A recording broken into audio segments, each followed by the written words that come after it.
সুপ্রভাত বন্ধুরা। রাতে যদি থাকে বিয়েবাড়ির অনুষ্ঠান, তাহলে সকালে উঠেই মনে হয় কতক্ষণে সংসারের সব কাজবাজ সেরে গুছিয়ে নিজেকে একটু সময় দেব। তাই আর দেরি না করে ডাল, আলু ভাজা আর আলু ফুলকপির তরকারি করে ফাঁকিবাজি রান্নাটা সেরেই ফেললাম। তারপর মেয়েকে স্কুল থেকে বাড়ি নিয়ে এসে বসে পড়লাম একটু রূপচর্চা করতে। সংসারের হাজারো কাজের মধ্য দিয়ে নিজেকে একটু সময় তো দেওয়াই যায়, তাই না? তারপর স্নান সেরে পরিপাটি হয়ে বসলাম ভগবানের পুজো করতে। তো পৃথিবীর যেই প্রান্তেই যাই না কেন, ভগবানের পুজো কিন্তু করতেই হয়।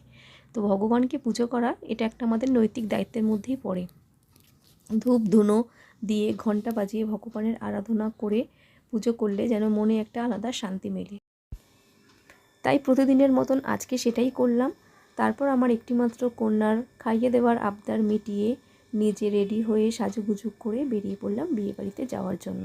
তো ফ্রেন্ডস, মিনি ব্লগটা যদি তোমাদের ভালো লেগে থাকে প্লিজ লাইক করো আর সাবস্ক্রাইব করো। Bye bye.